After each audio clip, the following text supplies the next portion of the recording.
Indah bermalam si awan petang, berarak di celah pepohon ara. Pemanis kalam selamat datang, awal bismillah buka bicara. Kepekan Kuala membeli bingka, sayang pesanan terlupa sudah. Majlis bermula tirai dibuka dengan alunan mada yang indah. Yang berusaha Puan Zahra binti Hashim, Guru Besar SK Putrajaya Persin 161.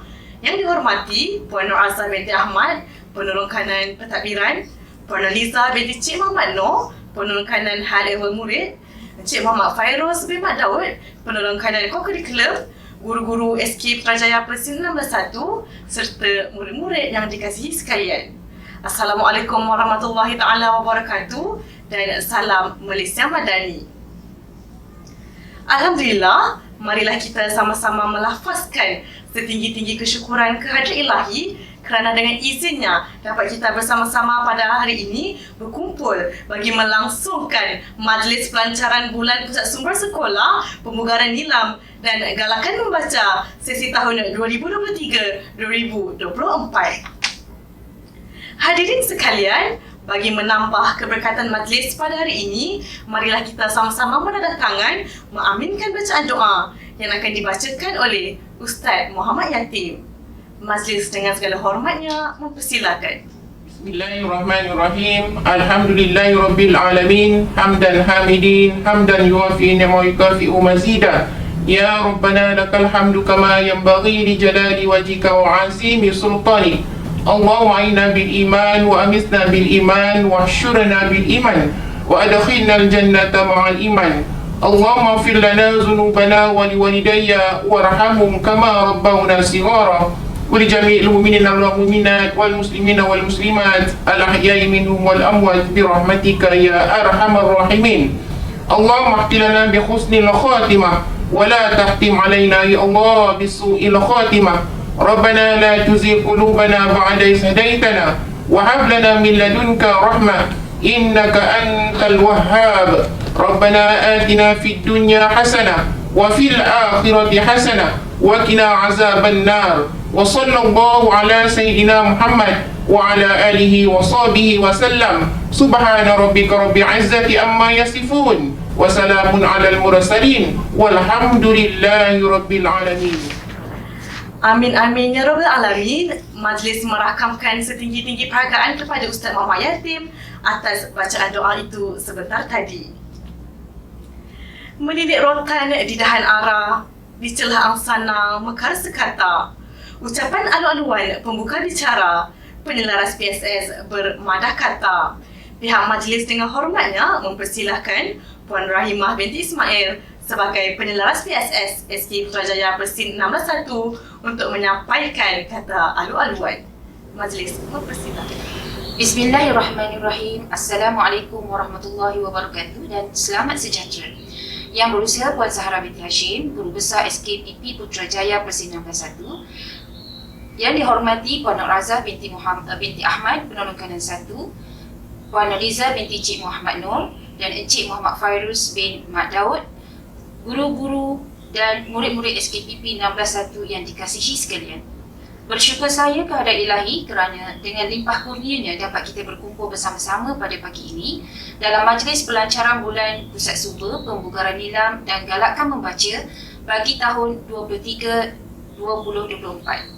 Seperti sedia maklum, Bulan Pusat Sumber Pembugaran Nilam dan Galakan Membaca merupakan acara tahunan PSS yang pastinya dinantikan oleh setiap warga sekolah, terutamanya murid-murid.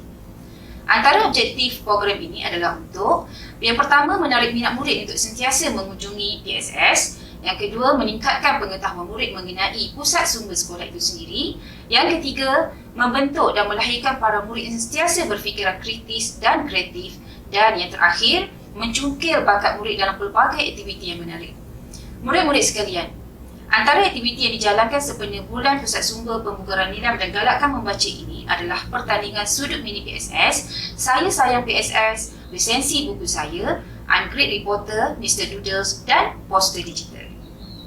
Bagi pertandingan sudut mini PSS, setiap murid akan bertanding dengan mewujudkan sudut PSS di dalam kelas dan 3 kelas terbaik akan dipilih sebagai pemenang mengikut tahap. Manakala program Saya Sayang PSS pula, murid-murid perlu datang dan berkunjung ke PSS dan dipilih secara rawak. Murid-murid perlu menjawab soalan ringkas. Untuk pertandingan ini, 10 murid yang bertuah akan dipilih setiap minggu sepanjang program dan pemenang akan diberikan hadiah.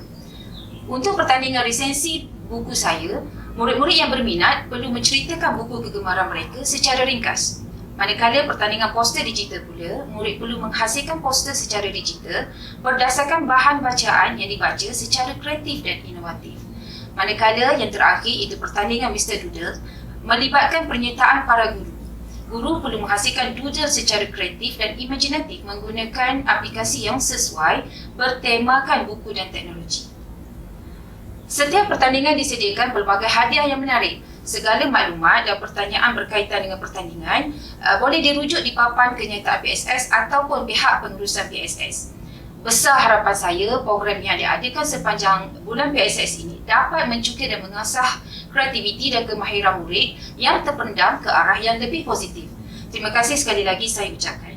Akhir kata, saya amat berharap semua murid dan guru dapat melibatkan diri dan menyertai pertandingan yang diadakan ini. Sekian, wabillahi taufiq wa hidayah. Assalamualaikum warahmatullahi wabarakatuh. Terima kasih atas ucapan sebentar tadi. Buah langsat di tepi busud, mari dimuat di dalam peti. Besar hajat kami menjemput, besar niat di dalam hati. Kini tibalah masa ini nanti-nantikan, majlis dengan segala cita-citanya dan mempersilakan yang berusaha Puan Zahra binti Hashim, Guru Besar SK Putrajaya Persil 161 untuk menyampaikan ucapan dan seterusnya merasmikan majlis kita pada hari ini. Dengan penuh hormat dan takzimnya, dipersilakan. Assalamualaikum dan salam ilmuwan terbilang. Yang saya hormati Barisan Guru Peluang Kanan Puan Hajah Nur Azah binti Ahmad, Peluang Kanan Pentadbiran, Puan Nuriza binti Encik Muhammad Nur, Peluang Kanan Hal 5 Murid, Encik Muhammad Fairuz bin Mat Daud, Peluang Kanan Co-Curriculum, Barisan Guru dan murid-murid SKPP 601 yang dikasihi sekalian. Terlebih dahulu, saya ingin mengucapkan terima kasih kerana diberikan penghormatan untuk bersama-sama dengan guru-guru dan murid-murid pada pagi ini untuk menyempurnakan majlis pelancaran Bulan Pusat Sumber Pembugaran Nilam dan Galakkan Membaca bagi sesi 2023-2024. Seperti sedia maklum, tujuan program ini adalah untuk memastikan budaya cintakan ilmu berjaya dipupuk di kalangan semua murid, terutamanya golongan murid sekolah dan belia selaras dengan hala tuju kerajaan untuk mewujudkan masyarakat yang kaya dengan maklumat. Murid-murid sekalian, sifat suka membaca ialah satu amalan mulia dan seharusnya dijadikan budaya seumur hidup. Membaca adalah langkah untuk menimba ilmu, memperkayakan maklumat, ilmu pengetahuan dan kebolehan dalam pelbagai bidang. Dalam erti kata yang lain, melalui membaca kita boleh mendidik diri sendiri dalam pelbagai aspek. Pusat Sumber memainkan peranan yang sangat penting untuk membudayakan amalan cintakan ilmu di kalangan murid-murid sekolah. Ilmu pengetahuan dan maklumat membolehkan kita mempertikatkan taraf hidup, mampu berdaya saing dan bergerak maju dalam dunia kini yang semakin mencabar dan berteknologi tinggi. Justru itu, pelancaran bulan PSS, pembugaran nilam dan galakkan membaca dilaksanakan sebagai kesinambungan untuk memupuk rasa sayang murid terhadap PSS dan menarik minat murid menyertai semua aktiviti melibatkan PSS dan nilam, sekaligus melahirkan masyarakat dan warga sekolah yang kaya dengan ilmu pengetahuan. Murid-murid sekalian, buku merupakan media terbaik untuk kita mendapat ilmu dan belajar daripada pengalaman orang lain. Justru itu, tabiat atau amalan membaca buku mampu membangunkan jiwa dan minda kita. Jiwa yang sihat dan minda yang tajam akan membolehkan kita memilih dan menyisih ilmu yang didapati untuk manfaat dan kesejahteraan diri dan masyarakat. Seterusnya, menyumbang kepada pembentukan generasi muda kelas pertama. Generasi yang berilmu dan berakhlak mulia serta berketerampilan. Kaedah yang utama bagi menerapkan budaya ilmu ialah melalui tabiat membaca secara berterusan. Murid-murid sekalian, Saya berharap dengan pelancaran bulan PSS, pembukaran nilam dan galakan membaca 2023-2024 ini akan menjadi pencetus semangat kepada murid-murid dan guru-guru sekolah ini agar dapat mencipta kecemerlangan dan kejayaan pada tahun ini dan akan datang. Akhir sekali, dengan lafaz Bismillahirrahmanirrahim, saya merasmikan pelancaran Bulan Pusat Sumber, pembukaran nilam dan galakan membaca bagi sesi 2023-2024 SK Putrajaya Presi 161. Sekian, Assalamualaikum warahmatullahi wabarakatuh.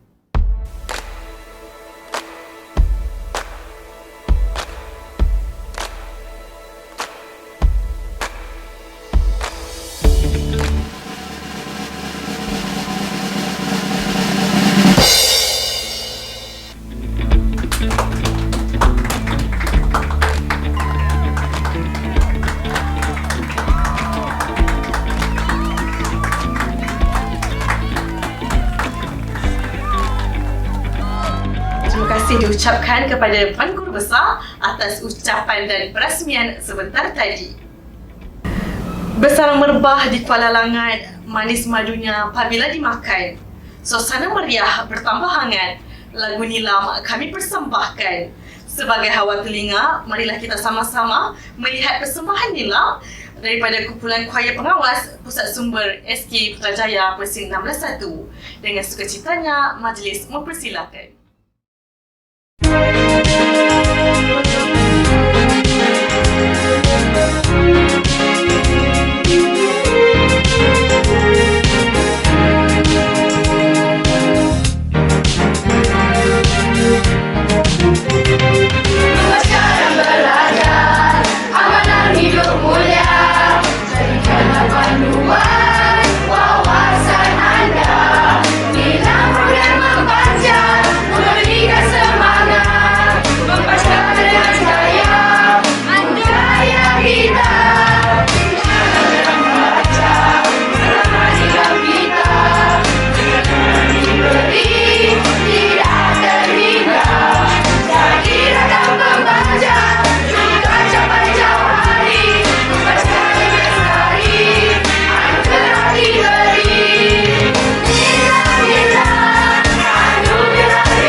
Persembahan nyanyian lagu nilam oleh kumpulan kuaya pengawas Pusat Sumber SK 161.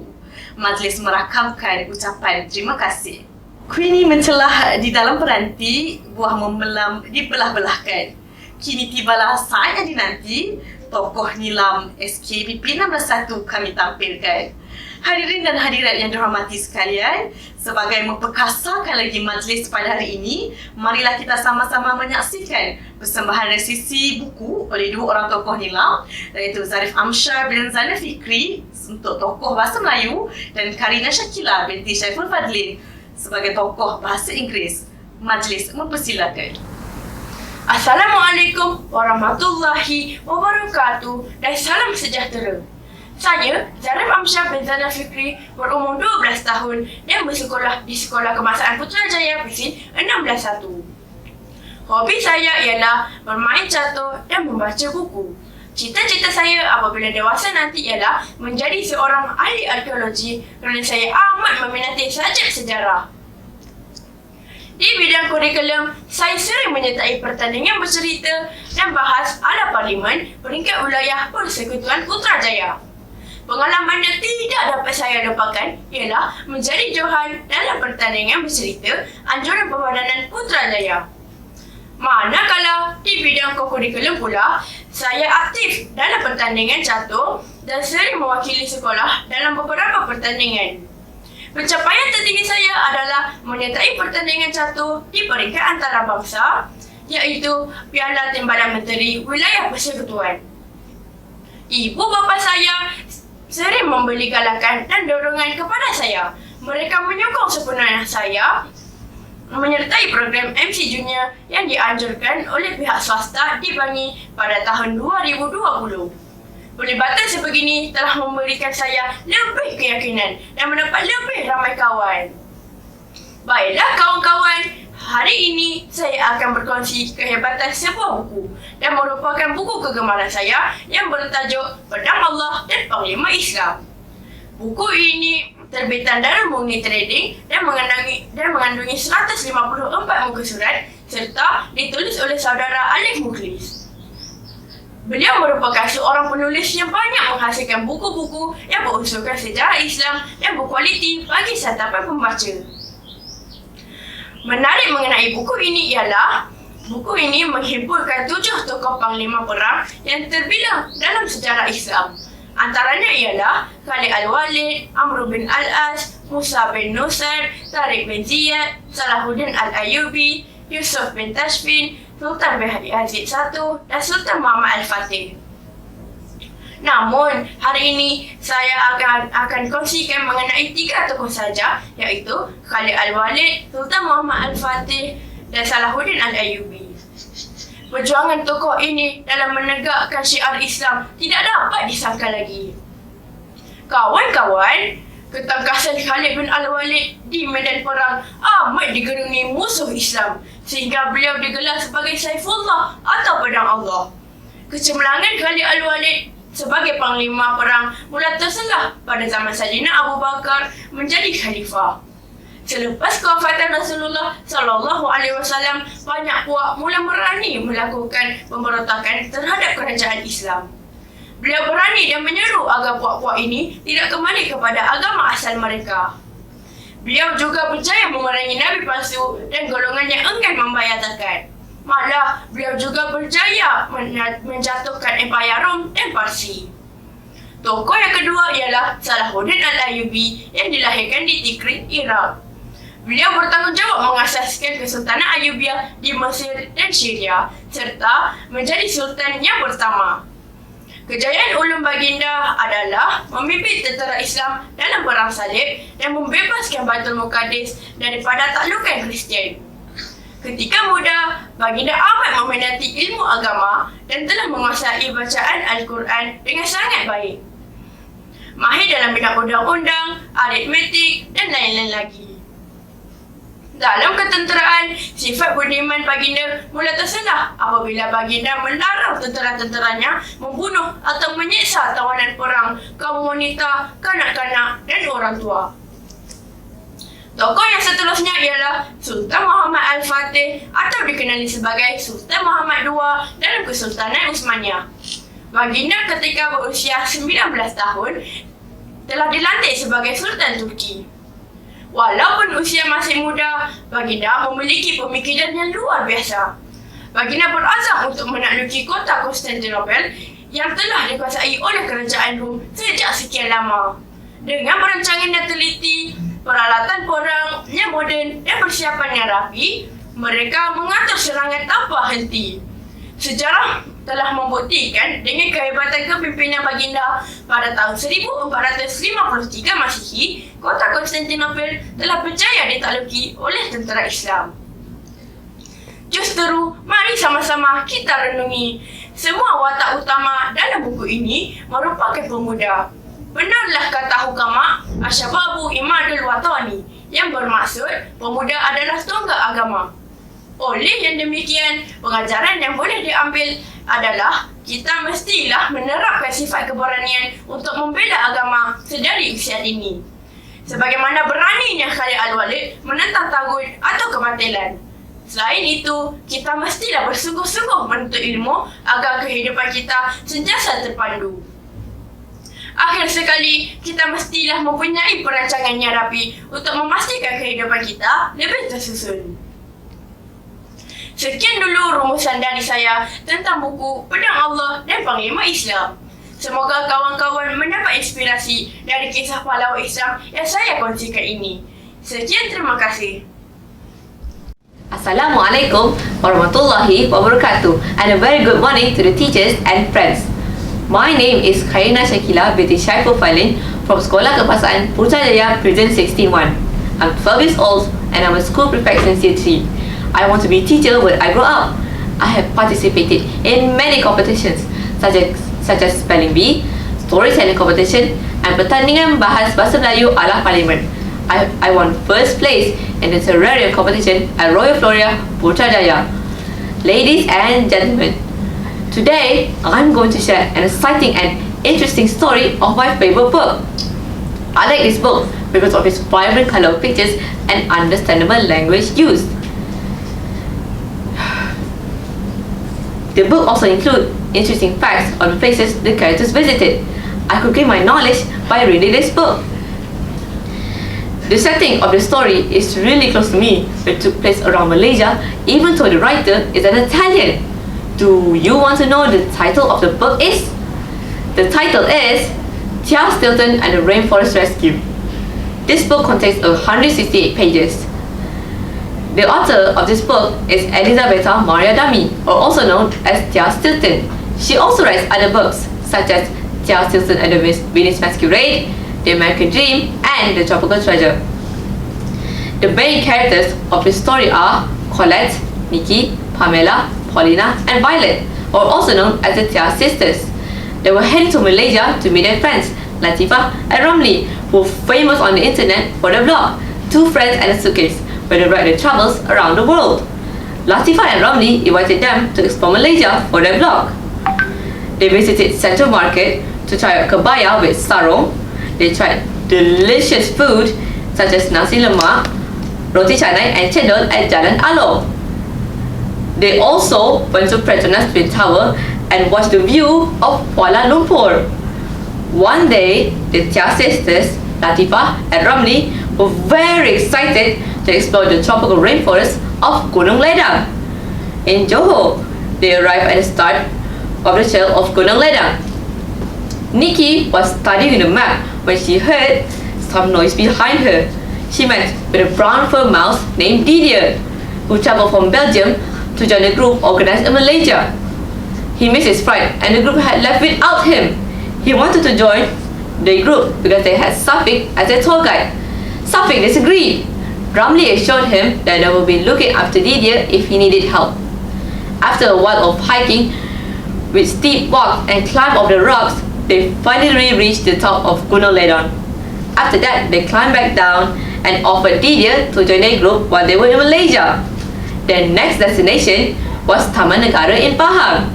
They planned to go there by train from Johor. When they reached Rantut, they decided to go to Taman Negara by boat. The Tia sisters were very excited. It was the most memorable journey as they sailed in the sampan, a tapered wooden boat down the Timberling River. Then they entered the park. They decided to gather some wood to light a campfire at the sheltered clearing that would serve as their campsite.